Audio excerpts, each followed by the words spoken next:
So how is the golf game? Where are you?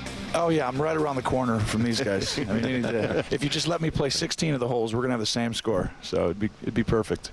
You've played with a lot of guys that live in this Dallas area, like Danny Lee, who's up here contending. And well, how would you compare your game with some of these guys?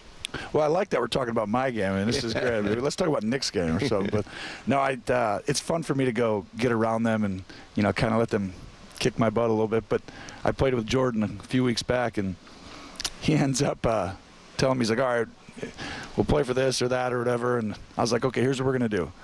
If I win, or if you win, I'm giving you $100. Here you go. And I said, but if I win, we're taking a picture on 18 and we're Instagramming it to the world that I beat you today. Oh, yeah. And I was like, you can have the 100. This is worth a lot more than that if I get you. There you go. Of course, you haven't seen the Instagram. That's exactly right.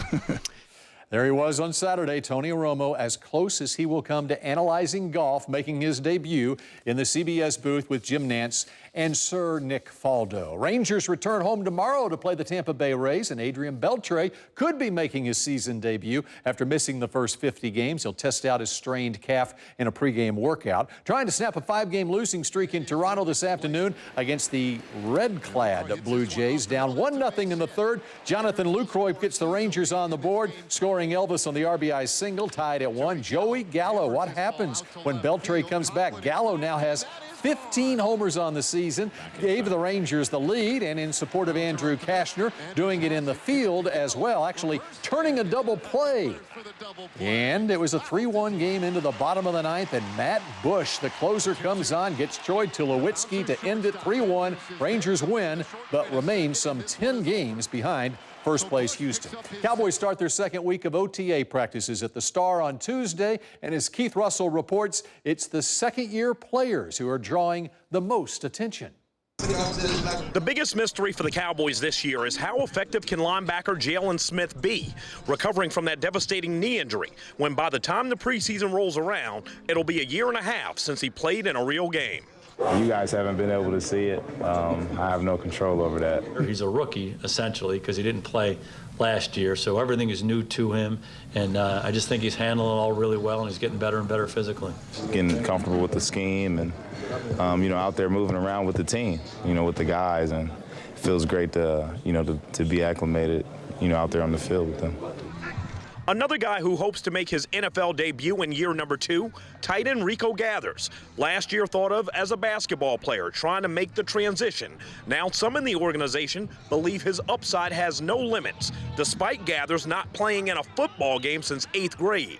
That's a whole nother level. Like this right here is a whole nother level compared to what that was. That was more easy. Last year's 4th-round pick, defensive end Charles Tapper, missed his entire rookie season after having back surgery. The former Oklahoma star is raring to make an impact sooner than later. They keep saying, Tab, you gotta slow it down a little bit. Like, you still OTA, you still got training camp and everything to go to. So calm it down a little bit. Don't just go out there and go 100 miles per hour. Because me, I'm thinking, man, I'm back full throttle, full go. So I'm out there going 110. The dynamic duo from a year ago poised to break even more records in their second NFL campaign. What Zeke did last year was a drop in the bucket, while Dak says his game has already improved by leaps and bounds, starting with his leadership. I guess just being more outspoken, but just the way I handle my business, the way I go about every day, I don't think much has changed. Just in the fact that now when I say things, people are listening, and I have the floor to say things now. As last year, I was just being quiet and trying to fit my way in somehow or another. It was not an easy situation for him to be in last year. He handled it really well. He has great respect from his coaches and from his teammates. And so he's very natural in his leadership style, and people follow him. And they did last year, and they'll continue to do that going forward. The Cowboys' second-year players believe this year they'll take several steps forward, which promises to be scary for the rest of the NFL. We don't got to talk about it. We don't got to go all on social media and say all this and that. We just going to show you. So you'll see when the season comes. I can just tell by talking to you how much your confidence has grown from last season. Can you see that in yourself? Yeah, most definitely, Last year, like that said, we just scratched the surface. Now we know what we're capable of. What a difference a year makes. Keith Russell, CBS 11 Sports. Much more on the Cowboys workouts coming up at the top of the hour on The Blitz as Des Bryant joins us for an in-depth chat.